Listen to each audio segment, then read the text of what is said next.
going on, guys? Brandon over here at Geek Talk. We are back with another movie review, and we are going back in time to 1968 to watch the original Planet of the Apes. Now, I am ecstatic. I am super excited for the new Planet of the Apes, Kingdom of the Planet of the Apes. I got my fingers crossed that this thing is great because the most recent trilogy is, if not the most underrated trilogy of all time. I absolutely love it. I just watched it. I forgot how good it was. I have it on hard copy, I have it on Blu-ray, whatever. And man, it's just so good. I can't cuss yet. We're not past a minute yet, but it just got me hyped. And when I was watching Super Bowl, I had no idea they were doing another Planet of the Apes movie, and I was like, dude, I'm here for it. Please be good. I know there's a lot of trash that comes out of Hollywood nowadays. I know we don't have a lot of faith in films nowadays, but my fingers are crossed, and I'm hoping and I'm praying that this film is just going to be absolutely phenomenal.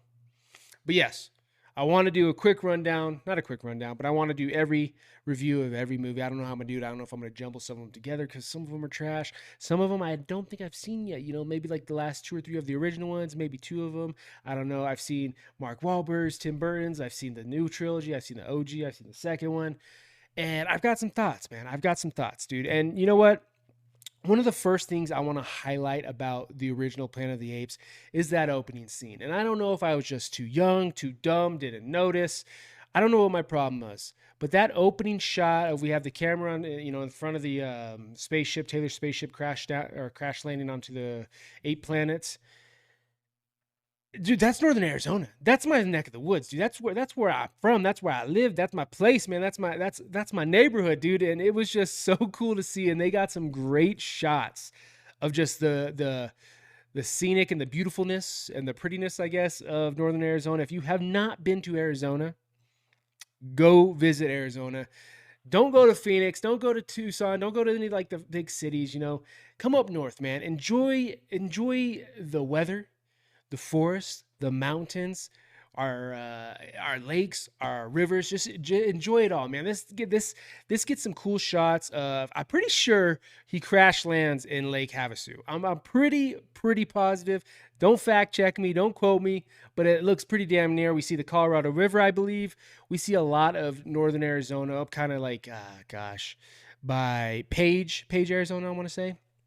But I had to check. I was like, dude, what? This has got to be Arizona. And sure as shit, it was Arizona. And it's such an awesome way to open the film. Just seeing, it was just cool. It was cool. It was a cool idea. It was kind of reminding me of like the OG Evil Dead and a lot of the other Evil Dead films. I guess they do that too. But that opening camera running shot looks like it's on a drone kind of thing. Really, really dug it. If you haven't seen any of my videos, this isn't your run-of-the-mill movie review. I don't go through every step of the movie. If you're here, you've probably seen it. If you haven't seen it, I would say go watch it and come back because I don't avoid spoilers. I just talk about it.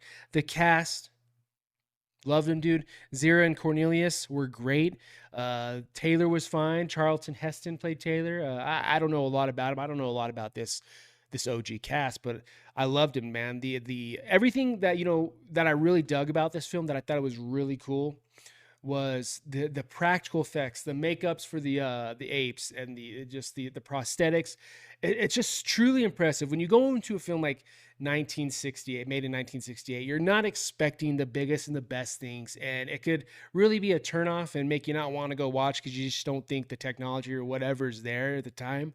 But this movie will blow you away with the prosthetics, the makeup, the practical effects. It's a beautiful film. It's truly impressive with what they were able to do in 1968. If nothing else about this film you end up liking you have to admit that was truly, truly impressive for 1968. It's just crazy to think that was. I'm not even gonna do the math. 60 years ago. It's just truly impressive. And then I don't feel like this is talked about enough. Maybe it is, maybe not in my circle of people or whatever, but you have to appreciate just classic sci-fi. It's not classic. What's the word I'm looking for? Like, I don't want to say old sci-fi, but just young sci-fi, I guess you could say. Is this the imaginative of it, the creativity of it, the what if. And further down in this series we could say that gets a little messy because of time travel and they get too creative and but that's the beautiful part about it, man. It was just, I feel like it was such a young idea. It was so early in its stages that it was just unlimited. It was like truly space. It was indefinite. I don't know if I'm not good with words. I don't know if I'm saying the right words, but they were so imaginative, so creative with their ideas and the avenues they decided to go down with storytelling, and it's just really cool to see in this film. It's so cool to see sci-fi and be refreshed of sci-fi like in such a young state, if that makes sense. I don't know if it does make sense, but I really dug that, man. The story in this film, awesome. The cast was great. All of them did awesome. What else? What else?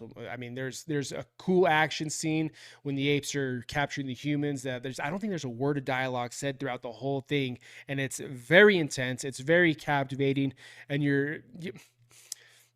I'm a little biased when it comes to these movies because I love Caesar, man. Caesar's my boy, so I'm rooting for the apes all the time. The humans are cool, whatever. But you kind of like, who are you rooting for? Capture him? Yeah, it's tricky, dude. But yeah, it's cool. It's a 1968 film for Take It Away. Oh, I almost forgot, dude. The twist at the end, the Statue of Liberty. He's been on Earth this whole time. I mean, it's still just, I can just imagine being a first time viewer of this film and being like, oh my God, having your fucking mind blown. But they just don't make movies like this anymore, man. They really, really don't. I love going. It's been so long since I've seen this movie, these movies in general, that it's really cool and it's so refreshing, and it really makes you feel good. It's nice just to sit down and watch an established, it's good movie and enjoy it because it's been so long since you've seen it. It's almost like watching a new movie and just being captivated the whole time and being just enamored with the storytelling, the filmmaking, the creativeness of it, that what they had to do to make this film. It's really cool, and you just have to appreciate it. That's just the things about these OG Star Wars. I'm not a big Star Trek fan, but I respect it. Planet of the Apes, Terminator. Well, Terminator's not as old, but you know what I'm saying? These sci-fi films that you just have to appreciate for what they did, what they got started. I mean, it's crazy to think nobody was thinking Planet of the Apes was going to be, having a film, another trilogy started in 2024. I don't think anybody anticipated that. And who would have thought that Planet of the Apes is probably the strongest franchise right now outside of Star Wars, Star Trek, and all that shit, and Lord of the Rings? No, nobody would have thought, but it's been killing it, man. I hope this new trilogy is good. But yes, dude, that is all I got to say about this film. It's just awesome. It's just an awesome film. If you have not seen it, go watch it. Put it out of your mind that, it's 1968. Do not worry about that. If you appreciate good storytelling, awesome effects, or practical effects, and just if you appreciate makeup and the prosthetics side of things of filmmaking, you're really gonna dig it, dude. If you like sci-fi for sure, just watch it. And great dialogue, man. They don't make movies like this anymore. Love it, love it, love it. If you like this video, please leave a like down below, comment, and let me know your thoughts on the OG Planet of the Apes. And if you're interested in future content, please subscribe. Deuces.